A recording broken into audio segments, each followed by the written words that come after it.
guys, welcome to Northwest Connection. This week, the amps are literally on fire. Bristol's own Sugar Horse crashed into the Northwest Connection podcast studio with a wall of noise, distortion and pure intensity. We talk chaos and catharsis and the strange beauty of making heavy music that still feels human. Tune in for the blistering dive into their creative process and the sonic inferno behind the new album. Let's get into it. Hello, welcome to Northwest Connection. Would you like to introduce yourself? I'm Ash from a band called Sugar Horse. Who we missing today? Sugar Horse is usually a four-piece, isn't it? Yeah. Chris, Martin, and Jake are also in the band, but I'm the designated interviews guy. You're the most important one. I'm the loudmouth, so you know. And how long have you guys been together? God, longer than 10 years now, I think. Well, yeah, since about 2015. Right, together. So you've gone through COVID and everything. Yeah, I've known Chris and Martin for even longer than that.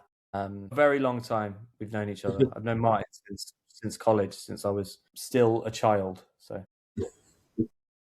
you've previously described yourselves as a decidedly average band. On a scale of bang average to marginally above average, where do you think you're sitting at the moment? I reckon this record might be above average. I reckon it's good. It's peaks and troughs, you know. Record, like finishing record is about to come out. I think we're all right, and then it just wanes over time, you know. And that's, Until you get back that's into when the you do ranks. another one to get yourself back up. Where are you guys based? Bristol, so down south. Not a bad place to be based at the I moment. was going to say, it's great seeing in Bristol. Yeah, it's all right. There's a few of us down here. There's a few. So where's the name come from? The name, it's not the most fun story in the world. Do you ever watch a program on the BBC from like the 2000s called Spooks? You ever watch Spooks? Yeah. I remember Spooks. About spies and that. It's the last season. It's a classic spy show where one of them turns out to be a spy all along, like turns out to be a double agent, and the operation that they're running is called Operation Sugar Horse. That's where it came from. I watched that. I really like really bad, like really crap, like crime shows from the late 90s and early 2000s on like ITV and BBC and that. It's one of my favorite things. So yeah, I love Spooks. I love the Sugar Wire and the Blood. What else? Old episodes of The Bill. I love all that. I don't know why. So does that one influences a lot of the song names for Sugar Horse as well? Not much, actually. Not much. They come from a lot of different places. How did you guys come together? So me, Martin, and Chris went to uni together, and then finished uni, and then we're just like knocking about for ages, and didn't do much playing for a bit. Then started just jamming with each other, and it wasn't going to be anything too serious. And then just over time, just turned into something a bit more serious, if that makes sense. It was all quite like we didn't even like decide to start anything really. Just started playing together. It's at the start it sounded a bit like Dinosaur Jr., like Pavement or something, which is a bit weird to say now. But yeah, it all just came together very naturally, and then we'd already put out like a couple records by the time Jake joined. So yeah, it's all very natural, all like just people that know each other. So who would you say are your biggest musical influences, and how have they shaped the Sugar Horse sound? Oh god, there are lots. We're all like very big fans of like very different things, and like lots of different things as well. Like I don't know, we tend to be lumped in with like a bunch of like metal bands and stuff, and metal bands, people in metal bands tend to be like metal heads, right? And I wouldn't say anyone in the band is a metalhead at all. We all like bits of metal, but we all like really wide ranging stuff. But there's like a few things that I guess like we come together on in the band, I suppose. We all really like Mogwai, the Scottish band, My Bloody Valentine from the 90s, The Cure, we're all really big Cure fans. And then there's like loads of post-punk that we like. We all really like that stupid like doom metal band Sleep, because it's like the stupidest music ever made. Who doesn't? Deftones, we like Deftones. Yeah, and loads of like post-punk, noise rock, dub, like techno, harsh noise, drone music, ambient music. It's all in there. A bit of everything. So Is it a for band anyone name? who's never heard Sugar Horse, what's the most incorrect way for somebody to describe your sound? Oh my god, I don't know. You get some like reviews that are quite funny sometimes. Someone called us a thrash metal band once, which is really funny. Someone someone someone called us. It wasn't even thrash metal. It was thrash music, and we were like, "What the fuck is that?" So we called a song that. So that's an example of where we get song titles from. But yeah, I don't know what that guy was smoking, but yeah, that's a funny one. And then like we played a show once, and a reviewer was there, and they must have just decided that it was like for some reason we were playing with like a really technical math rock band, and we're like the least technical dudes ever. Like it's like if you ever try and learn any of our songs on like any of the instruments, it's all like kind of laughably easy, to be honest. Like children could play it. So we're playing with like the headliners are like doing like two-handed tapping shit. It's all like they're all warming up, and we played before, and someone had come to like review the show, and they were very annoyed that we were opening. And I think they opened like the review of our bit, like the little paragraph we got with just because it's loud doesn't mean it's good. There's an album Yeah, title right there. yeah. It's like greatest hits, right? So how does the songwriting process start? Is it a collaborative, or does somebody usually take the lead? It differs from song to song, but I'd say like typically, so like as I say, we tend to get like lumped in with like lots of metal bands and lots of heavier bands, and heavy bands tend to be like quite like riff based or like quite like instrumental part based, right? So they tend to have lots of riffs that they like kind of bolt together and then make a song out of that. But we're much more like song based, so it's much more based around like what the vocals are doing and like I guess the chords underneath them. So just by the nature of that, it tends to be like I'll have just some stupid cowboy chords, you know, like campfire acoustic rock chords and some vocals, and like the very very rough skeleton of like a song, and then bring that in, and then we all turn it into something that's cooler than that. Essentially it tends to start from, yeah, as I say, like how we differ from most bands that we play with, I suppose, is it tends to start with like the song first, and then we build all the, you know, like fun stupid like fart noises and stuff around that. Has it been that way from the start, or when it was like grungier, was that riff based of yours been like song? It's pretty much always been songs. I'd say this record is the first one where there's been some instrumental stuff first, I reckon. And then like the other bit of the writing is people have like it sounds like the most general like wishy-washy shit ever. Like it's completely non-musician-y. People in the band will listen to music, and there'll be like a kind of a thing that's in a song, like a general idea. Like at the end of the last record, we finished the record with like 20 minutes of drone on one chord, right? Which is awesome, I reckon. That was like an idea. Someone had listened to a song that had like drone in it, and they were like, "Why don't we just finish the record with loads of with just one note for ages?" You know, like someone comes up with an idea like that. That doesn't sound like writing to like anyone, right? Yeah, That's how most of our bits come to fruition. Someone will be like, "I've got this idea." Yeah, I must admit, when I bought the last album, I was wondering how you were getting 57 minutes onto one piece of vinyl. The cool trick, right? Cool trick. That, in fact, that was so.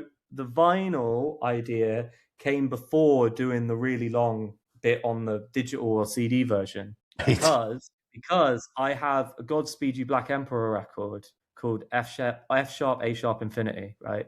And on the we B love that side, album. it's their best album.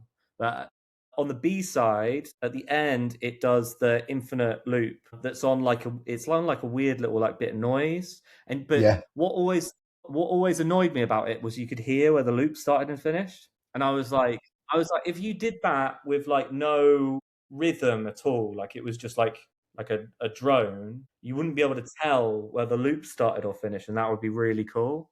So that was the original idea, just to do that.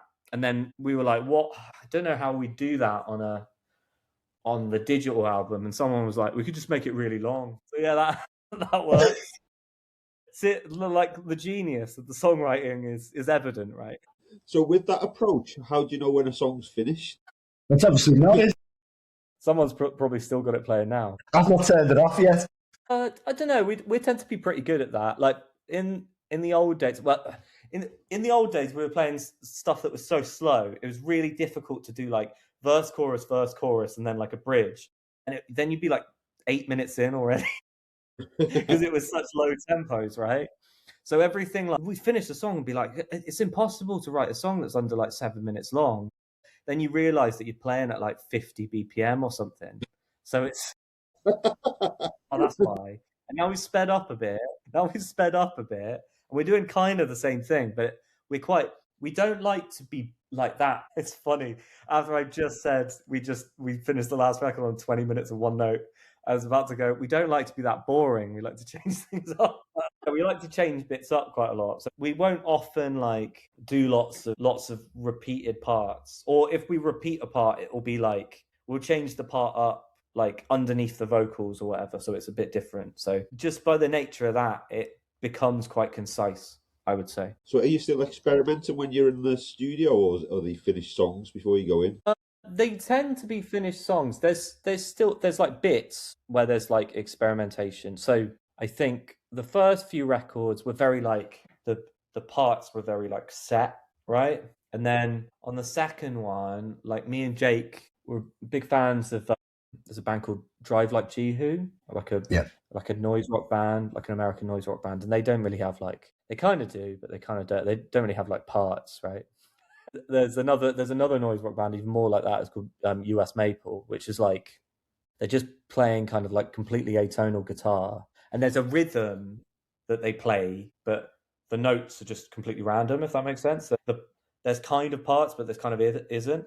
And like we really wanted to start doing stuff like that. So there's loads of parts like that where nothing's set. There might be a vague idea for an amount of time that it goes on for, but you just kind of, it's like, I don't want to say it's like jazz because it makes us sound like actual good musicians.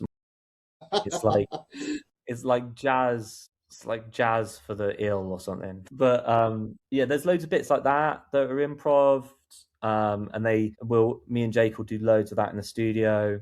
There's a bit on the new record that has like, there's a couple of bits actually. There's a bit in the middle that there's like a big extended like kind of My Bloody Valentine meets like gospel choir section that we didn't even record. So I'm sat in the room where we recorded the record right now. We didn't record that in here. I just stuck that in the middle of the song. So that kind of happened in the studio, which is kind of cool. And then the end of the record is just like a big jam into nothing, right? Yeah, there are like parts. It kind of varies. A lot of it's very set, but we like to have like these parts where it just goes kind of loose and we just kind of go off for a bit and then kind of all settle back in. So we've already mentioned, but song titles are pretty unhinged, but in a good way. Where did they come from? It depends. We have like an ongoing list that has like the last time I looked, it was like 6,000 or something. People just add stuff to there all the time. And like the good thing about it is like most of like 45 out of 50 are terrible, but then like 5 are all right, but then 1 out of them 50 you'll be like and you won't even have to look at the list anymore when you see it because you'll just remember it because it'll be so funny. So that's the good thing about the list. It's like it's endless wealth of good stuff. So yeah, we just have like a list. People come up with them, they put them in there. We laugh at them like all the time. We had a tour practice for the tour that's coming up in a couple of weeks the other day, and we were remembering some of the old ones. We're particularly laughing about a song title idea that we had, which was Human Saxophone, and I don't know why that's funny, but it is. It works. It definitely works. So with the way you've got a reputation for being loud. Do you ever write a song and think, no, that's too loud, or is that just impossible? I'm sure lots of venues on the European continent will tell you that lots of our songs and entire shows have been too loud for their like very strict noise regulations. But no, I think at some point, like we always kind of come up with like vague ideas of what a record's going to sound like beforehand, you know. So we like things to sound kind of different each record, for one, but also it's like a bit of a songwriting challenge in a way, where you're like, let's do this kind of record this time, see what happens. Like this time beforehand, lots of us were listening to lots of like electronic music and dance music and stuff and like dub. And so we were like, what would it be like if we did like a dance record? And that's kind of what this record is, which is, I'm sure people will find that funny if they listen to it. Like, I can kind of hear it. But yeah, we've always like said at some point we should do just like a slowcore record, which is just the most quiet you can possibly be. Just like a whole album that just sounds like Low or something, you know. So when you guys disagree on something musical, how do you usually settle it? God, it doesn't happen that much anymore. We all know each other quite a lot. Yeah. So you learn certain buttons that you can't press with people, you know what I mean? I'm sure you know this. And like when you're doing the writing thing, like every drummer in the world, regardless of who the drummer is, hates it when an idiot guitar player like me goes, can you play something like this for this section? They go, are you fucking out of your mind? Like they hate that. So we try really hard not to do that. That's one of them. But and there's just like endless lists of like, you know, you just like learn it off by heart where you're like, I can't say this to this guy and I can't say this to this guy. And we all kind of keep it nice and smooth and it's all pretty chilled out. Most of the time, none of us take ourselves that seriously. So if something comes up, there are so many times where someone's had an idea, right? And no one ever like records the ideas really in this band. So they'll just come in and be like, I've got this idea. And because our parts are so like stupid sounding by themselves, they'll play it or like they'll try and describe it and everyone will laugh at it. And normally the harder people laugh at it, the more ridiculous they think it is, the better it turns out afterwards. But it tends to be a good icebreaker because it breaks through the pride, you know, it breaks through the layer of pride that everyone has. And then we can get stuck into it. And if it's shit, we've already laughed at it. You know what I mean? We can just move on to something else. Sounds like a good way to write songs, to be fair. So outside the music, do you all have specific roles to keep the band ticking? I wouldn't say so. I think Jake is the organising guy. Jake musters people. Sav remembers things. He's very good at remembering things. Chris is my driving co-pilot on tour. So Chris is the guy that makes sure that I don't miss the turning. You know what I mean? It's a very important job. No one else in the band can do it. So yeah, that's very important. But yeah, we share the load. I think we're pretty good like that, and we all like we have barely ever fallen out. Like yeah, we're all like boring bastards as well. Like none of us really drink. None of us do any drugs. Like Tor is just like literally we'll just sit in the van for hours talking absolute dross, laughing so hard that I think I'm not going to be able to play the show that night because my throat's so fucked up from laughing. But yeah, that's what Tor is, and we all just like get on really well. So it's pretty chilled out. Is there one job that everyone avoids? One job that everyone avoids. Is there one? Well, yeah, and it was merch. So much so that we got a merch guy. In fact, all of the jobs that we've avoided en masse, we've just like outsourced to different people. So the first bit, when we started turning up to shows and we were playing, we like turn on the amps and it's just my amp on, it's 115 dB, and then the house sound guy is like, what the fuck are you doing? And we have to have like an hour-long argument with him. And I used to have so we did that a couple times, and then they'd like force you into turning down or something, and it would suck. So I came up with the bright idea that all of us should get amps with no master volumes, so we can't turn down. So we did that for like a tour, and it was really good, but there were so many arguments like every single night. But it used to go one of two ways. It used to be like, turn up, you put the amps on stage and you can already see the guy like having a meltdown because what the amps look like. And then you turn one amp on and turn like a fuzz pedal on. He's like, fuck. And then just shouts at you for ages. And then you have to like go up and like pretend to turn down and stuff. And then eventually he just like gives in, but you've wasted so much time. It just got annoying. Or you turn up like to the next show and like the sound guy would be like, yeah. And he'd be like really into it. And as great as that, like the guys that were really into it were, it just wasn't worth having the arguments every night. So we just hired our own sound guy. So we got our own guy that comes, and it's just his job to have the argument now. He also makes us sound good and stuff, but his main job is to get in, and then when we turn the amps on, he has to have the argument with the people that work in the venue about how loud it is. And then it's the same with the merch guy, right? We play shows, and then everyone would be like, oh, I just want to sit down. I don't want to go on merch. Pain in the ass, you know? So we did that for a couple tours, and then we were like, oh, let's just get a guy. Let's get a guy to do it. So now we got the two Sams with us, and they just outsource all the jobs we do. We dislike. Yeah, it's pretty good. It's worked out well. Brilliant. Talking of merch, you are not quite known for your out there merch as well. Where did the ideas for that come from? Just like most of it's just like ripping off album covers, isn't it? Yeah. Just find an album cover that's like that a lot of people know, and then be like, how can we make this funny? Yeah, my particular favorite that sometimes it goes down. It really depends. If you're playing really metal shows, guys will come up and be like, what's and you're like, it says bored fuckless. And you're like, but is that one of your songs? I'm like, no, it's like the really famous My Bloody Valentine album that like everyone knows. And they're like, I've never heard of it before in my life. Well then, see, this is what you're missing, because that's the joke. They're like, right, okay. That's when you need the Unsadness for all one, isn't it? Yeah. The Sadness one was pretty evergreen. People always got that. And there was we used to have a good like Black Sabbath Volume 4 one, which was like Sugar Horse Drugs. Yeah. There have been many. I think the Slim one was one of my favourites.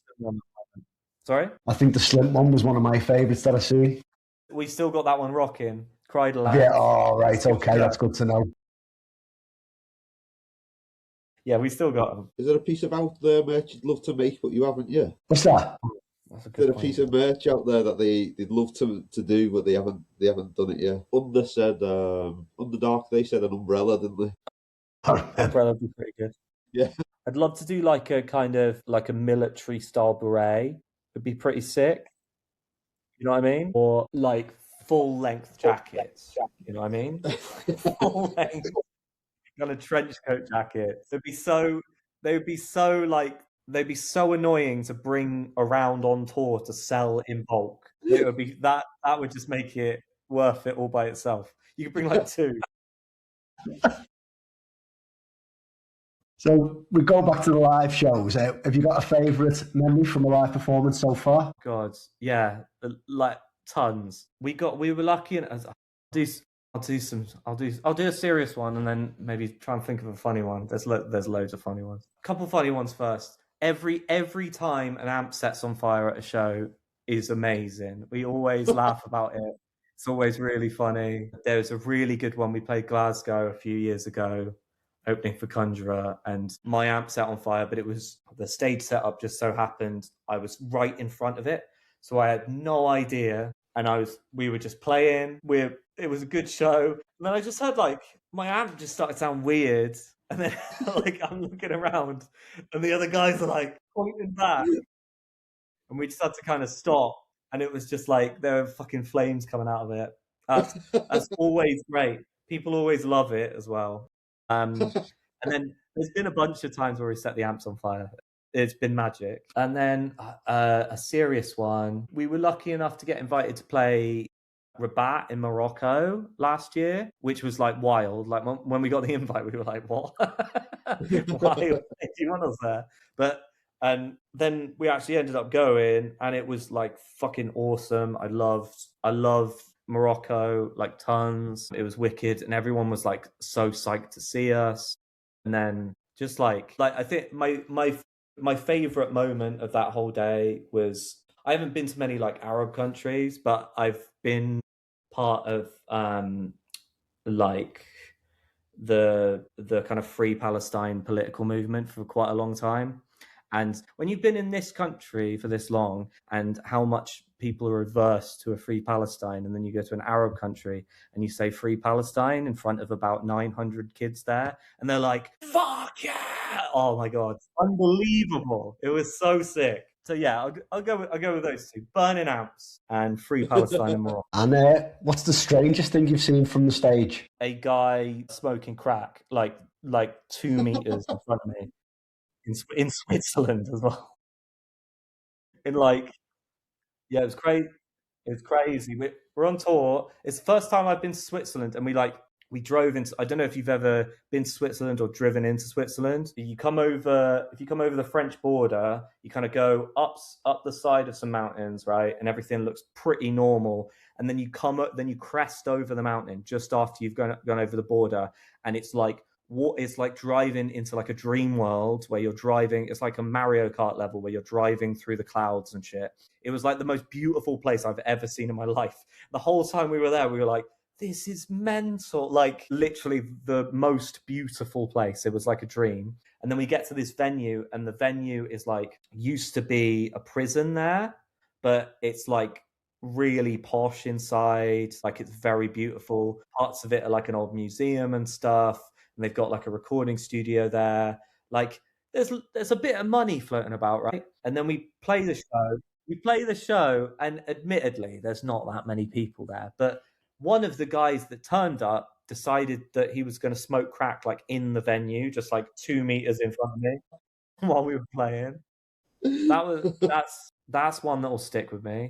I can't think of too much else. The good stuff is, so our light show live, we don't have a lighting engineer, and I really hate when you like watch a band or something and you can tell that they haven't got like a lighting engineer or anything because the lights like miss cues. Like I really hate that. It like puts me off. So our thing is also, it's kind of, I think it's kind of mean to like people with epilepsy and shit if they go to a show and then just like strobe start and they must like be like, oh my God, and like run out, whatever. So so we were like let's just have white light just behind us so we're like silhouettes, and that's the aim at every gig. Some venues can't do it, but that's the aim. Sometimes lighting engineers get really annoyed with it as well, and they just like start fucking around, and the show does my head in. But so if you come to see us, there'll be white light behind us. But what that means is you can see the whole crowd for the whole show, which is really weird. Like normally when you play a show, you can't really see the crowd that much. You can see like the first few rows, and then it's kind of just like a black blob. But with us, we can see like every single person in the crowd, and you can see like all of their expressions, their micro expressions and stuff. And if they haven't watched us before, especially if it's in like a quite small venue, and you do some of the big dynamic shift bits where it goes from like really quiet to really loud in like a beat, people just like shitting themselves. My favorite thing ever, when they're like standing there like half pissed up on their phone or whatever during a quiet bit, and they might like just turn around and chat to their mate, and all of us step on fuzz pedals at the same time. I'm like, fuck. So you have toured quite extensively as well. Is there any dream venue or festival left that you'd love to play? Yeah, loads, I reckon. I forget what the festival was called. It's called like Festival and then a number. Festival 37 or something. But it was a festival in like Wales where they take over this whole town. And that looked really beautiful. We had a Liverpool project on. Yeah, it's like Festival 61 or something like that, was it? Or something like that. Port Merion. Yeah. That's it. Same. They'd love to play there. Yeah, that would be awesome. And like, I just want like All Tomorrow's Parties to come back so we can play All Tomorrow's Parties like every year, because they seemed like the best times ever. Like at the Butlins as well. I don't want to play like All Tomorrow's Parties at like a proper venue. I want to play All Tomorrow's Parties in the Butlins, one of the like cafeteria shows or something that they had. One of them would be class. I don't know about like venues. I suppose I don't know if I even want to play Glastonbury. It looks a right hassle to get in and out. So, Lost me place. do you want to talk about the next release? We're coming up for release soon, aren't we? Yeah. So we got on day of recording. It'll come out in 8 days. 10th of April. It's called Not a Sound in Heaven. It's our 3rd album. And it's like a fun Sugar Horse record. It's like, as I said earlier, it's a bit like Sugar Horse does like dance music and dub and like some harsh noise, and there's some like, I don't know, breakbeat, hip hop beats shit in there. It's like us trying to do electronic stuff, but it's also like the most live we've ever sounded, I think. Before we'd kind of like, we'd get in a practice room to write songs. We'd bring ideas in, write the song, and then someone would do like a bad phone demo, and then everyone would like try and remember that. And then you'd come back to the practice room once the whole album was done that way, and then practice all of those songs until you got them all. And then we'd go to a different place where we'd record the record, and you do like a few takes of those songs and then get it down, and everything's like sounding pretty cohesive and pretty tight, right? And it takes loads of time. And you know the songs pretty well by the end of it. And this time we all came into this room over the course of 3 days, and everything got like written and recorded over the course of those 3 days. So we like came in with nothing at the start of a day, and we'd write and record 2 songs. And most of the songs that you hear on the record are like the first or second take of those songs. I think one of the songs is like, it's not even a take. It's it's like the first half is us just getting the idea down so we don't forget it, and then the second half is the same thing, and I just stitched them together afterwards because they both sounded good. So like, and it was quite liberating in a way. Like we've never been the type of people who like really care about like how perfect and tight a performance is. Like, we never play to click tracks. We never like adjust the timing of things afterwards. There's always like little bits of noise in the records. It's always like lumpy and weird, and there's like out of time bits, and it's loose. Yeah. So yeah, I think it's very unusual this day and age. Yeah, I think so. Everything's pristine. And... Yeah, I think so. I like it that way. Most of my favorite records are just some people playing together in a room. I like loads of records that are like really like electronically rigid to a click and stuff as well. Don't get me wrong. Yeah, that like doesn't work for you guys. Yeah, not really. We're just not good enough at playing to a click for starters. Like it would do my head in.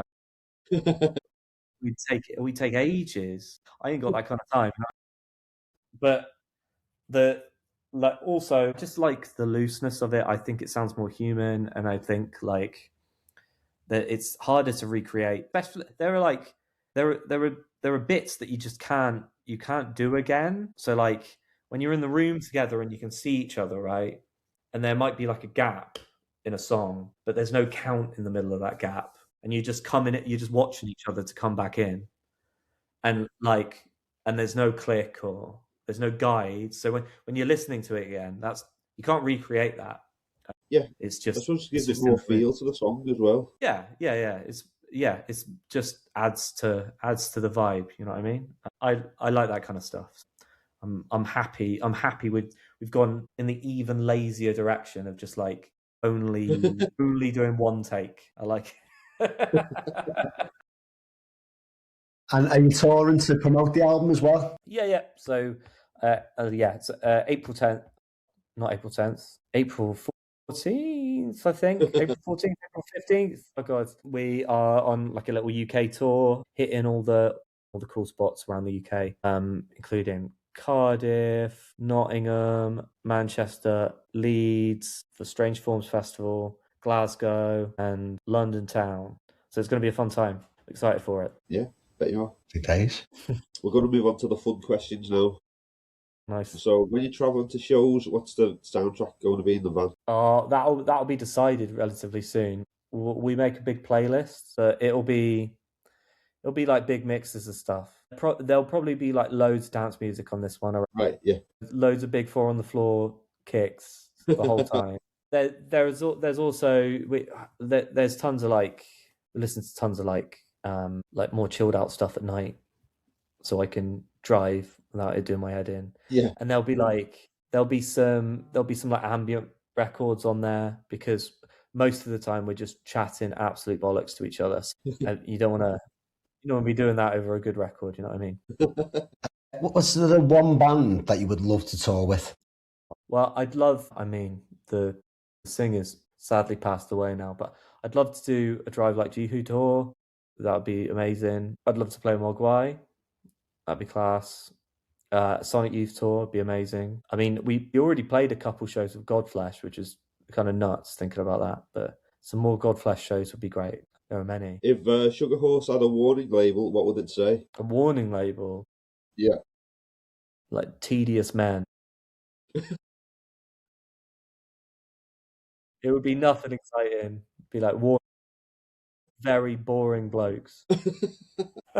If Sugar Horse was commissioned to write a theme tune for a children's TV show, what would it be called and why would it get banned? Or what is this, the show or the theme tune? I'll let you pick that one. Man, we would do the theme tune to the 90s children's TV show, The Queen's Nose. It'd be a remake of that. And it would be called Half a Gram Up the Queen's Nose. And that's why And that's why it's getting banned. Yeah, exactly. I think that ties together neatly. Current song. I am listening to I really like this 90s like alt rock American indie band called Archers of Loaf, who are like, they kind of sound a bit like Pavement. I don't know if you guys listened to them before, but yeah, they have like, they're like Big Song on their first album, Web in Front. I've been playing a lot recently. Just that whole first album I've been playing a lot, but Web in Front's a tune. So would recommend to anyone listening. If you could have a theme tune that played when you walked into the practice room, what would it sound like? Oh my god. Oh, I didn't think I'd have to come up with another one after The Queen's Nose. You're killing me here. We ask all the tough questions. Yeah, all the tough questions. It would be it would be Smoke on the Water by Deep Purple, just because that's really funny. I'm like the least Smoke on the Water by Deep Purple guy you'll ever meet in fucking life. Yeah, that'd be it. Good answer. So we're going to move on to the quick fire questions now. Full album or singles? Or depends on the band. If it's New Order or the Smiths, singles. Loads of other bands' albums. Yeah. Sorry. Tiny sweaty venue or big echoey room? A tiny sweaty venue. Feedback or reverb? Or feedback. Big ending or sudden stop? Big ending. Loud crowd or weird crowd? Weird crowd. I want crack.